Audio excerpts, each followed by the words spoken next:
say mulligan, it means Jonathan has 14 cards in exile. 2 Serum Powders were used. He still has an opener of 7, though. No confirmation if there's any Eternal Scourge hiding under there.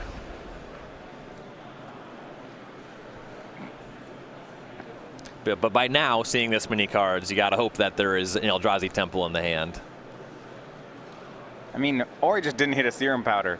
Turn 1, Inspiring Vantage. We are off to race. Here's Monastery, Swift Spear, sending Jonathan to 19. You get into some funky mulligan decisions after you've exiled 2 powders. Like, do I really want to keep doing this? How many of my Thought Knot Seers have I exiled? How many Reality Smashers? Yeah, it looks like Jonathan actually for the turn, on turn 1, drew another Serum Powder. Ugh. Yeah, that card one actually doesn't. So if you don't know what it does on the non-mulliganing side, it is a 3-mana Mana Rock. Taps for 1.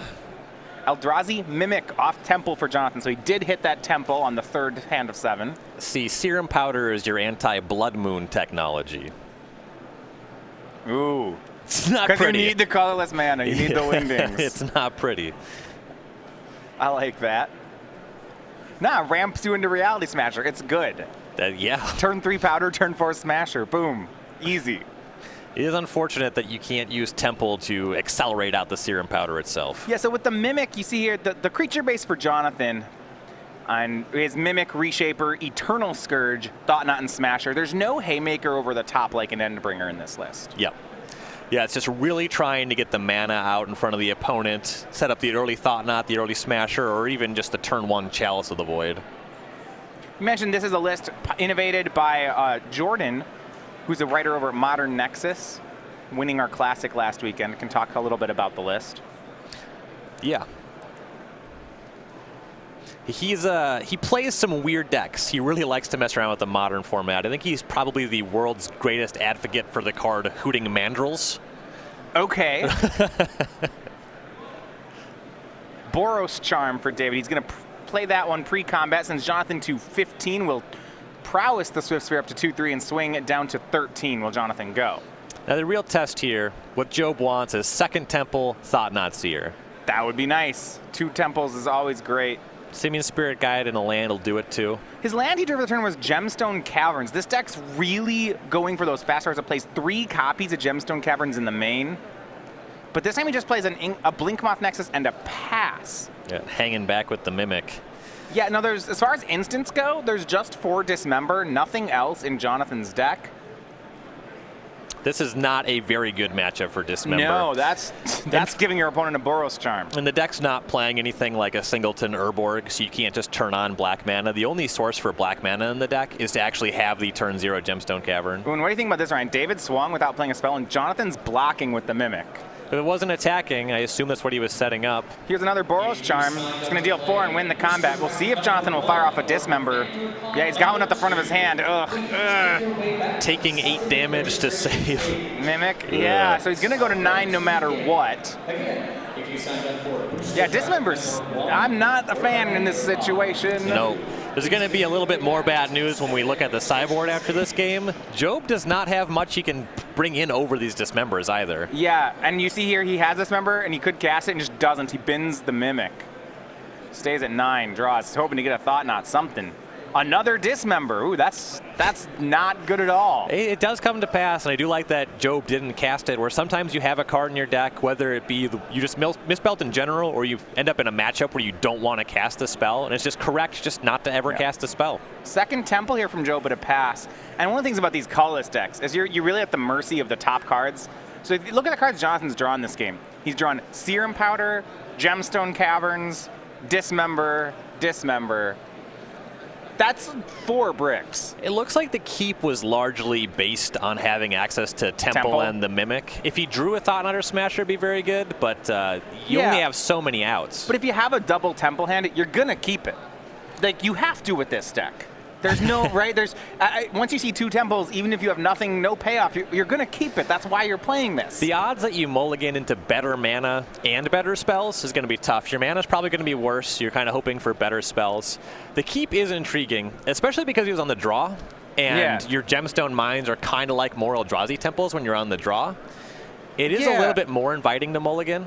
Yeah, but I mean, I see, if his keep, I think, was 2 temples Eldrazi Mimic. It's like, you're not going to ship that. I mean, sure, if you don't draw a Smasher or a Thought Knot, you probably lose. But but when you do, that is one of the best things that can do in Modern here. The old between rounds, I had to keep argument. I think so. I'm going to run it. I had 2 Temples and a Mimic. I had to keep. You see Jonathan goes for a block here. Skullcrack will send him down to 6. He loses his Blinkmoth Nexus. The contents of my hand literally removed my agency. I made no decisions. There we go, Reality Smasher. That was drawn. He's going to be able to cast that. Now, it's a little, he's at 6, so yeah. Reality Smasher can hang back to block. David has 3 cards in hand and hasn't played lands for a few turns. In a burn deck. So there's probably more burn in his hand. So here's Smasher. Now we'll see if it's the all Smasher on defense. To block your 1/2. Yeah. Yeah, not thrilled. Swing puts David to 12. Love it. So you go back to that Mimic. Had he dismembered the Swift Spear, Jonathan would be at 2, but that swing would have been for 10. He'd likely just be dead on this untap. Yeah, good chance he still is. Suspends Rift Bolt, does David. Okay. Spends another Rift Bolt. Okay, there's 6. Yeah, that's... Go. And he leaves back the Swift Spear to block. I really like that play. Unfortunately, Job's not going to be able to set up a Chalice of the Void on 3. Oh yeah, those are 3s, huh? A little too much mana for that. Well, does Chalice of the Void an Eldrazi spell? He could do it if it was. For the play that it sees in Eldrazi decks, it is not. Okay, well, John's going to pick up those cards. So game 1 goes over to David Stevens, and the Dallas Open's going to start with some burning. As one would expect, yeah. Ryan, on your card, you had what? Card comes off suspend? Oh, yeah. That's a really unfortunate concession there by Jonathan. Oh, wow. That's I'm so just going to say, you could have checked off that score twice. Yeah, Job should have at least tested to see if David targeted the Smasher. All right. So, game 1 goes in the books. That one goes over to David Stevens. We are going to talk about the sideboarding, just what colorless Eldrazi can bring in here, maybe get rid of those dismembers, in just 1 minute after this message.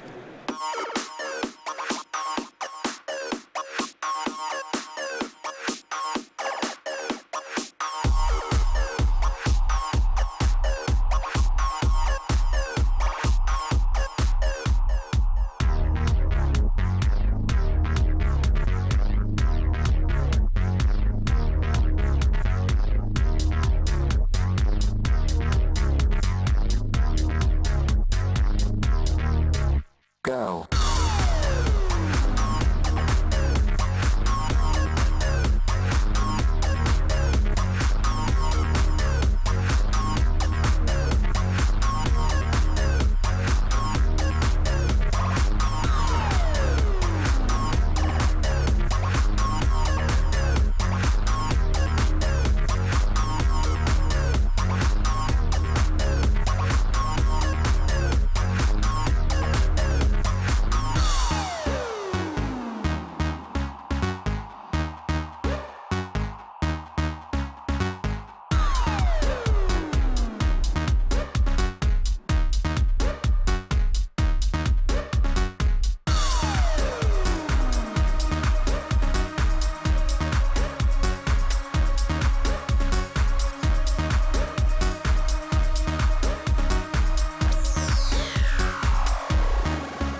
Go.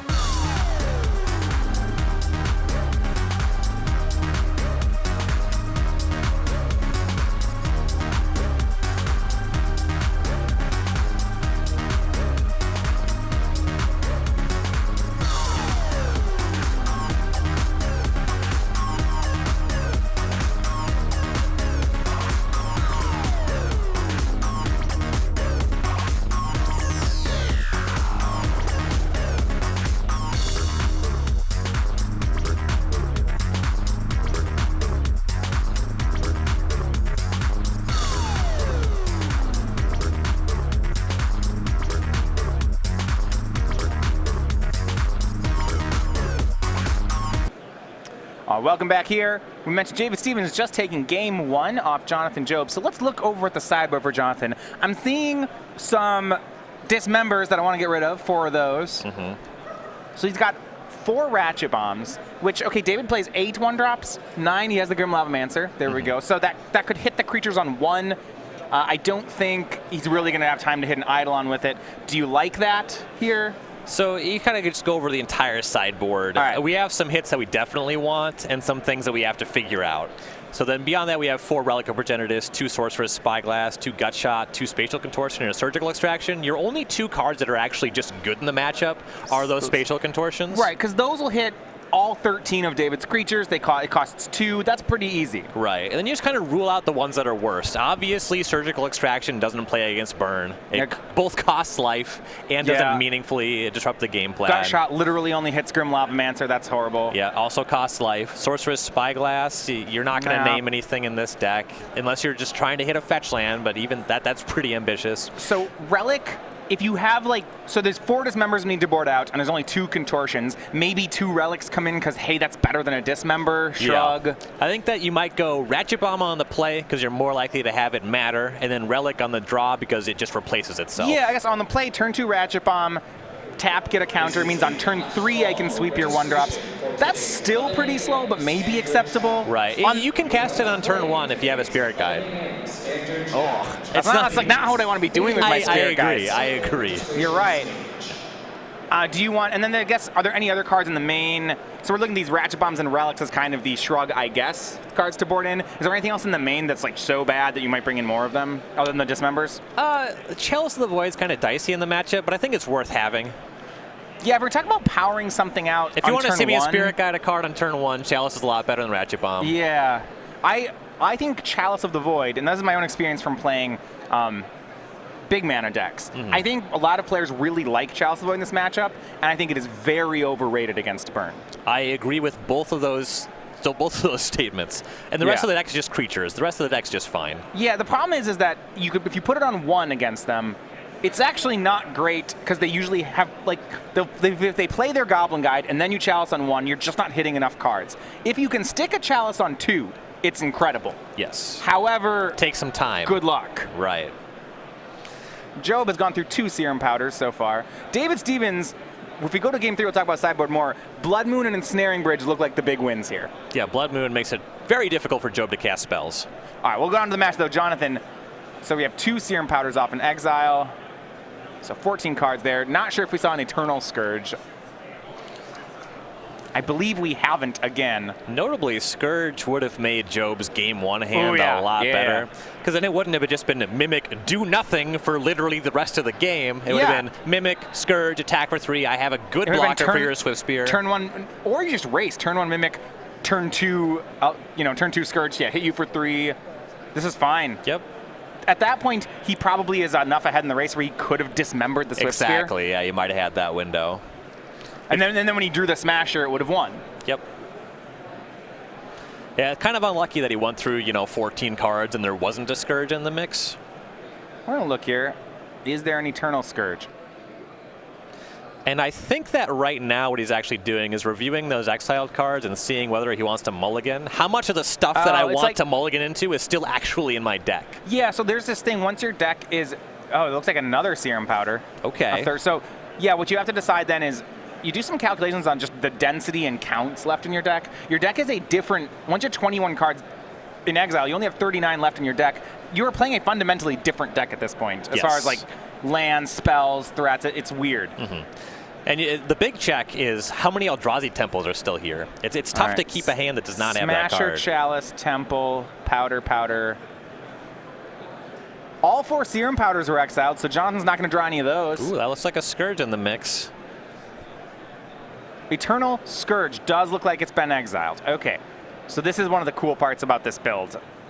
Eternal Scourge, you may cast it from exile. That first line is what we're talking about. 3/3 for 3, not that impressive on the stats, but when it's just an extra card in your hand, I'm pretty in. Yep. When it becomes a target of anything, you exile it. Now, keep in mind that David generally won't remove it, and actually the one card removal spell he does play, Searing Blaze, it still deals the damage to Jonathan when it's targeted. Yeah, Joe would take the damage. He would at least get to exile the Scourge and be able to recast it. But the downside is he would take the damage for it. Yeah, so when you play to this card, sometimes in Limited, the ability of it exiles when it's targeted is a drawback. In Constructed, it's actually a pretty decent I'm not even sure that second line's a drawback. This was actually one of the cards that put Scred Red on the map initially. Yeah. They played Eternal Scourge plus Relic of Progenitus, and that actually gave them game against the control decks. Yeah, that was neat. And that's something that you see the potential option out of the sideboard for Job. Because he does have the relics there. They're not main deck. Ryan, with Jonathan on the play, does he board out any of these Gemstone Caverns, or they always stay in? You can trim it. Again, this is a matchup where what he's bringing in is pretty bad. You want to make sure you hit your land drops. You do have to be mindful, not only that you don't get to exile it when you're on the play, but it's also a legendary land. So when you play your second copy, you have to bin one of those. So you just like have this land that taps for colorless, and you can't control 2 of them. So I'm interesting. I didn't realize it was legendary right away, because when I've played the card, I like to play the Miser's one of Gemstone Caverns. I've never actually done like I'm playing 3 Gemstone Caverns. Yep, life is a little bit different when you're playing a deck that can't cast colored spells. You're more limited on what you can actually do. Can Gemstone Caverns tap for colorless mana? When you don't have it with a luck counter or whatever counter it gets, it can always tap for colorless. But with the luck counter, it actually can't. It's a mana of any color. I don't think it loses the ability over changes. I'm not sure on that. Yeah, it's instead. any color instead. So it loses the colorless? So it's actually kind of bad that it has the counter on it. He has enough colorless lands. Yeah. So now David's going to mulligan. So actually, you may be confused here with how Serum Powder works, is because this is... Players take turns mulliganing. So I decide if I'm going to 6, then you decide. How Serum Powder works is that, so I'm on the play. I'm Jonathan. I resolve all my mulligans up until my mulligan to 6. So I would powder, I would powder, I would powder, I would keep my 7. Now it's your turn to decide your first mulligan. Even though I've like mulliganed 3 times already, it's still on me. So what happened is Jonathan kept his 4th opening 7. And now David is going to 6. And this is actually an 8 or 9 card hand because of those scourges. Yeah. It's nice. Going to 6 cards against 9 cards is not ideal. You know, of all the decks to true do it with, though, Burn seems fine. I mean, Burn hates mulliganing, but I don't really care how many cards are in my opponent's hand when I play Burn. Like, that's not the point. Burn is not fighting the card advantage front. And it's the red card advantage. If you lose the game with cards in your hand, then I 2-for-1'd you. It's just like mind twisting. I just mind twisted them for 4. Didn't cast. Lethal mind twist for 4. We have turn 1 Temple Mimic from Job, but there is that Eternal Scourge off an exile. So I think this time we're gonna see some beats from the Mimic. Yes, this hand figures to be pretty good. As long as Job has a second land, it's already a good hand. Right. Even a Simian Spirit Guide and missing a land drop would be fine. Reality Smashers hanging out in Jonathan's hand. And I think this is why I said I like the matchups for Eldrazi generally. I think Jonathan's going to be faster at dealing 20 this game, and if that's true, there's not much David can do about it. Right. Searing Blaze is nice and all, but when it comes to Reality Smasher and Thought-Knot Seer, David can't even take a controlling role. He's just going to get beat up by those cards. Yeah, on the play, something like Goblin Guide into Searing Blaze might win the race for David, but on the draw here, there's just... there's a good chance he just gets run over. Right. Especially since he's already mulligan, it's really tough to aim removal spells at creatures. All right, I think you're going to get on the board here in bingo. Rift Bolt's turn 1 suspended by David Stevens. I don't think Jonathan's going to concede this time. No, it's not in a great spot, but I am grateful for the square. All right, and there's the play we said. Turn 2, Mutavault, Eternal Scourge. Boom, Mimics a 3/3. Swings for 3. David down to 14. Mutavault's a nice land as well. Even if Job gets flooded, that's a way to pay off with that. Just gets another attacking body. Boom, Jonathan down to 17. Here's Rift Bolt. Actually, he's debating if he wants to shoot Jonathan. Might go for the Mimic. He goes upstairs. I mean, you can go for the Mimic, but that's just... At that point, you're just, like, telling your opponent that you're going to lose the game. Yeah, especially when you have no creatures on the battlefield. I will burn your creature, you're at 17, and you will continue to be at 17. And David shocks down to 12 and says go. And this 5 damage he's dealt himself off the lands, that is some significant damage, too. Jonathan drawing Matter Reshaper. It's +1 on the Mimic anyway. Yeah. Another body to keep the pressure up. 3 mana. Yeah, here's... Sure. Matter Reshaper, trigger, mimics the 3-2. Swing's going to be for 6. And that Reality Smasher next turn is likely going to end the game. Yeah, if Job has the mana for that. I'm trying to think if there's any configuration. If David Boros Charm here and then land 3 Lightning Bolts is still... No, that's only 13. Right. I guess 5 Lightning Bolts, 2 this turn, 3 next turn. I'm using Lightning Bolt like it could be a Rift Bolt or a Lava Spike. That's when you count burns outs, 3 damage per mana is the most efficient it ever gets. So you think like, could he win? That's the math you want to be doing. Right. John, now this one, David's going to cast Lightning Helix at the Eternal Scourge. Now, he doesn't gain the life. That's a bit of a misstep was a miss. there. He should have hit the Mimic. Yep, he would have both gained the life, and also the Mimic represents more damage down the road because of cards like Thought-Knot Seer and Reality Smasher. Yeah, yep, this was a misstep. I don't think it's going to change the outcome. Right, I think he's just losing this game, especially because that was aimed at a creature and not at Job. Yeah. I mean, that's one of the hard things. When I have played Burn, it's a deck. It's like my backup deck. It's when I don't know what I want to play, I'll just play Burn at a tournament. Against unfair decks, when you get behind, the problem with Burn is all your cards do exactly the same thing. And when the thing your cards do isn't enough to win, you kind of just shrug and you're like, yeah, it's not enough to win. Yep. It's like when, when Hollow One, like a Hollow One deck or like Dredge, if Dredge just like makes 3 3/3s on the second turn, you look at them and you say, huh, that stinks.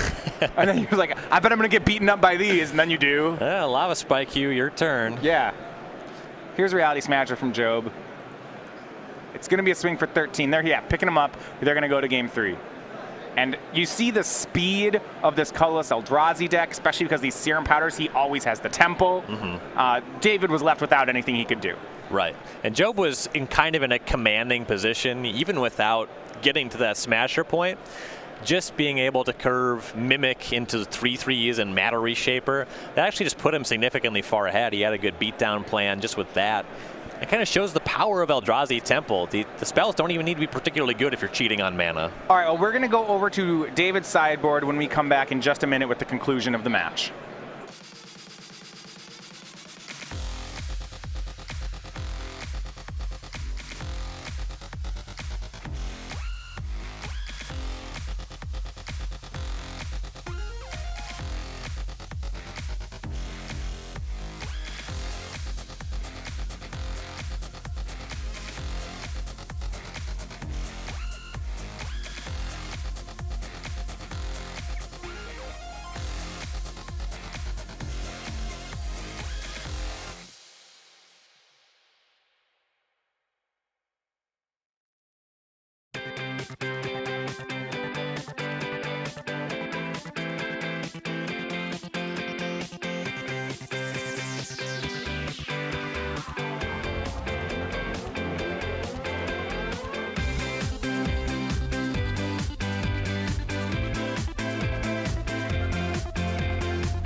All right, back to the match. David Stevens and Jonathan Job.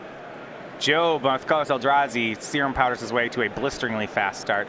So you mentioned on David's sideboard, okay, Blood Moon and Ensnaring Bridge are both excellent against Eldrazi. If he can survive to land one of those, it's going to turn off Jonathan's deck, and Jonathan has very few answers to either card.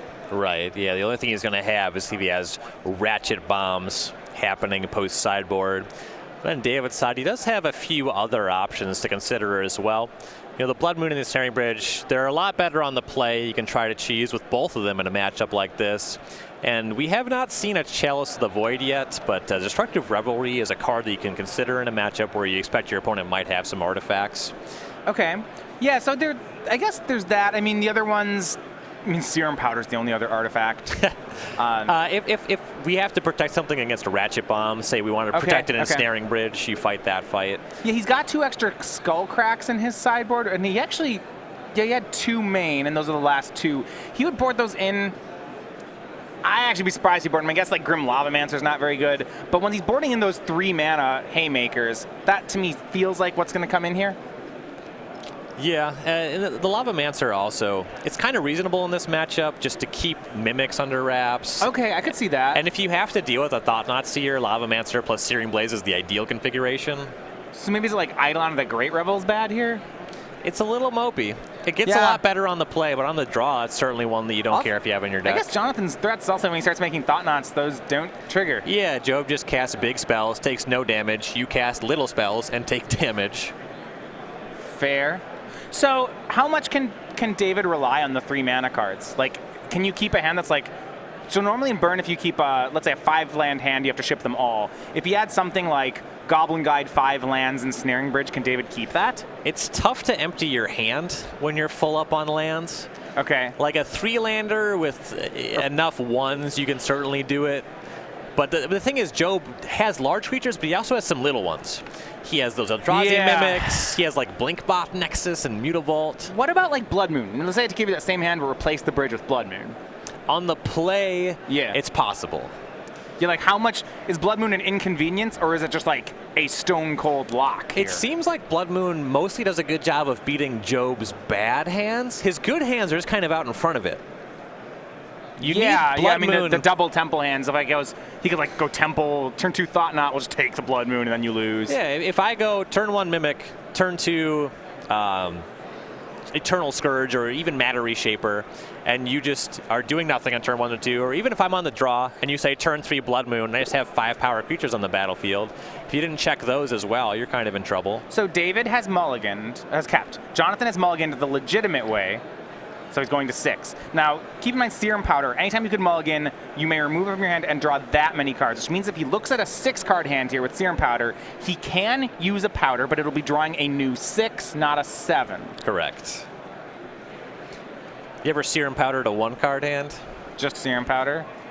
I mean, if you're mulliganing to 1 and the 1-card hand's Serum Powder, I'm going to mulligan it. I haven't personally, but I think every time that's available to me, I will take it. There's a commonly thrown around joke in Magic. Players talk about mulliganing to 0, but it's never correct to go below 1. Unless you drew your Progenitus. Once you say never, then I'm like, of course, gonna be then, that guy. Then you're going to be pedantic about it and come up with something stupid. Come up, yep, that's exactly it. But typically, I want to hear that from people. Tweet at Ryan. Give me 1-card hands that you would mulligan. Give me your stupid corner cases. Do it. At any 1-card hand that you think is correct to mulligan, Ryan wants to know what that 1 card is. Bearing in mind that I already said Progenitus, and that covers Crater of Behemoth. I don't want to hear any of these elf hands. Your 1-card hand that you'd ship. That's correct to ship. If I had a 1-card hand with elves, I would just concede. I just wouldn't even play the game. No, you could have like Glimpse. Yeah. It's like, if your hand is like Nettle Sentinel, you're like, if I draw a Glimpse and like Birchlow Rangers, this might work. You do get to scry, so anything could happen. All right, Jonathan's kept on 6, no Serum Powder, scries to the bottom. But does have, is that Gemstone Cavern? And Simian Spirit Guide. I like this. There's some tension when you have both of these cards. Yeah. You kind of want to exile the Simian Spirit Guide to the cavern, or try to cast something really stupid on turn 1. You exile everything else, and you just have 1 card. That card's going to win you the game. It's kind of, you might see Job doing what's very similar to mulliganing to 1 or 2. Nice. He's going to keep Mimic. It's going to get rid of Mimic. Oh, he has Chalice of the Void. That's a nice one. And Simian Spirit Guide. So what I want to see is he going to make a turn 1 Chalice for 1, or is he with the Spirit Guide and a land and cavern going to try to power out Chalice for 2 very early? Because that Chalice for 2 is really good against Burn. I think that the big test is going to be if David has a 1-mana creature or not. If it's Goblin Guide, and then he'll draw Jonathan a land, then he'll go like turn 2 land, turn 1 a land, and he'll make a turn 2 Chalice for 2. That could win. So Chalice on 1 is just more powerful if David doesn't have a creature already. So if there's no creature, it's tempting to just Chalice on 1. But once there is a creature, Chalice on 2 becomes more impactful. If his hand is a 6-card hand or a 5-card hand because he made Gemstone Cavern, I don't think he can Chalice for 1. Like, he needs a card that's like Chalice for 1 is like a 2-for-1 against Burn. If you're stranding 2 cards in their hand, that's about what you can expect. And I think because Jonathan has taken 2 mulligans here, basically, a 2-for-1's not good enough. I think he needs a 4-for-1 or a 5-for-1. I think he needs to go for Chalice for 2. He needs a play that's big. I think that the turn 1 creature is a big test, though. You're not wrong. Here, we'll see if David has something on turn 1. Goblin Guide. Mimic on top for Jonathan. Goes to 18. See, if you Chalice on 2, you turn off your Eldrazi Mimics. Yeah, that's a thing. But no, you get a turn here to play one of them. Yes. You play one to land. This is what's happening. He plays land, Mimic. David draws him another land, and then he goes land, Spirit Guide, Chalice on 2, get you. Then you just kind of hope it's good enough. Or he's going to Spirit Guide out Chalice on 1. No land, it looks okay, like. Well, that makes fair enough. Okay, that wasn't. Then if you don't have a second land in hand, I don't think you can really make any other play. Yep. Another fetch land here for David. And you saw that last turn, David fetched up his basic mountain, showing some respect for his own life points after how game 2 went. You want to get that basic in case he blood moons. The basic mountain. there's Blood Moon. There you go. Yeah, funny thing about boarding in Blood Moon in your burn deck is that the basic mountain is the only basic that you play. Yeah. So you do shut off access to some of your own spells. Yeah, that's fine. You only board it in when it's real good. It's so rude in burn boards in Blood Moon. Well, it's kind of funny. Job has Chalice on 1. If David cast a Blood Moon, he's kind of like putting himself under Chalice on 2 as well. Because he is playing the Boros Charm, Lightning Helix, Atarka's Command. You know, there's some penalty. There's a lot of 2s that would shut off. Guide swings in, draws. Ooh, is that Scavenger Ground? It is. All right. Jonathan down to 16 as well. That's a nice touch for the colorless Eldrazi deck. Not in this matchup, obviously, but just the main deck, easy access graveyard haze. Yeah, I'm in. 2 mana. Looks like we're seeing Eidolon from David. I wasn't sure if this would be in post sideboard, but it is good here. Draw. Looks like Thought-Knot Seer for Job. Little ways off that. But the Mimic is reasonable to try to absorb some damage here. Yeah, he has Mimic Battery Shaper, so if he can keep hitting these lands, that'll play well. He's going to pass, which makes me think we might be looking at a Spatial Contortion. All right, that's a nice one as well. That's more guaranteed. Yeah, and David should suspect it too, because he knows there's a Mimic in Jonathan's hand that just wasn't cast. The guide showed him Mimic a couple turns ago. Steven's shocking for a 3rd mana source. Now, he's either Chalice checking Job, forgot about the Chalice, or as a 3 mana spell. It's one of those 3 things. I like Chalice. When you have an Eidolon in play, Chalice checking is so bad. I will take 2 damage. And Lava Spike you. Oh, it's countered. All right, there's the land. Wastes into Jonathan's hand a swing for 4. And yes, here is the Spatial Contortion. So Jonathan still takes 4, and David's probably happy to see this get cast. Yeah, it gets some damage in either way. See, now he can Chalice check Jonathan. Yeah, without having to pay life. Yeah. So Jonathan takes 2, goes to 14. This is off the Eidolon. It looks like David has an Atarka's Command in hand, but it does not make the Eidolon big enough. It only makes it a 3/3. If he had Titan Strength, Atarka's Command, you'd get him good. Well, assuming the Titan Strength would have resolved. Yeah. There's a lot going on here. And he just says go. So Jonathan down to 12. The guide hit for that last damage. Wastes play here is Matter Reshaper for Job. And David he didn't spend any mana end step, Ryan. What I don't get it. He had an Atarka's Command. He didn't use it on attacks, and then he didn't burn end step. I'm missing something. Looks like beyond the Atarka's Command, his hand's getting really flush with 1 mana spells. That's not how this is supposed to work. The Chalice on 2 is supposed. This is going to teach everyone all the wrong lessons. That was going to be like Chalice on 1 against burn is just great. I'm like, no, it's just working out. I don't think that Job really had choices. No, he didn't. But it's very rare that your Chalice on 1 is going to strand their whole hand. But David just says go. Well, you see, the thing is, once you Chalice on 2, you can't cast a Chalice on 1. It's true. God, stop it. This is. Well, Job has successfully gotten stabilized with this Matter Reshaper, and David is now just hoping to draw into some burn spells. We see an Eldrazi Temple from Job. That could bring him up to potentially 5 mana. We're in Smasher territory. We know he has a Thought-Knot. Yeah. Job's going to be turning the corner really quick here. He's at 12. Yeah. David's going to have to resolve spells for this Chalice of the Void with the hand that he has, though. I believe David has a 5th land, 2 1-mana spells, and an Atarka's Command. And the Atarka's Command, had he used it earlier, it could have been, right now it's a 3-point spell. It could have been a 4 if he'd used it a turn earlier. That right now doesn't matter. And for the damage output on Job's side, you do have to remember last turn David did shock for that stomping ground, but Job's not taking some jabs, you know. He crosses the finish line very quickly. I don't think that's going to matter. Thought Not Seer. This should get the Atarka's Command out of David's hand. Doesn't want to get that taken. So 3 damage, and then put a land into play. Put a land into play. I think this is a good window if he has an instant for the Chalice check to make it look like you're protecting your Lightning Bolt, and like maybe with the Thought Not Seer on the stack, it might resolve. I think he just has Lava Spike though, and that's not going to do anything. 3 manage, pump the team. Oh, put a land into play. Oh yeah, the hidden mode. Lava Spike, Monastery Swift Spear. Yeah, none of those do anything. They get countered. They pump your Swift Spear that you can't cast. Yep. May as well take the spike. And Matter Reshaper's going to attack.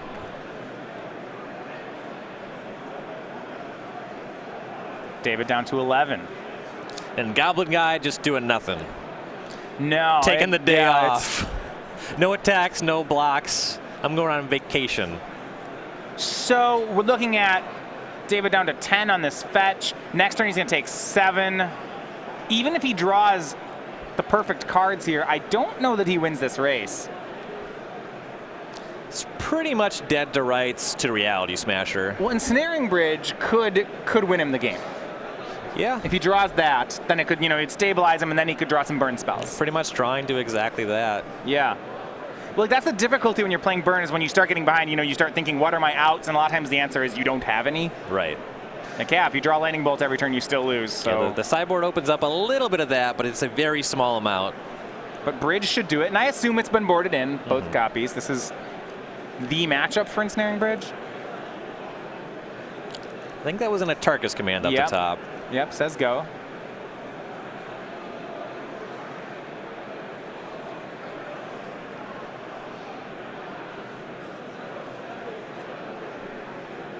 Swing with both by Job. David goes to 3. No burn out of the Eldrazi deck. He does not play Walking Ballista, so the Bridge may just actually shut off his whole deck. Yep. And because this colorless Eldrazi deck does not play Tron lands, it makes sense that there's no Ballista, but that is a spot where we're costed. And no Bridge for David Stevens, and it is the colorless Eldrazi, qualified by Jonathan Job. The same build that won the Classic last week is off to a good start today. Winning both sideboarded games, it is up 1-0.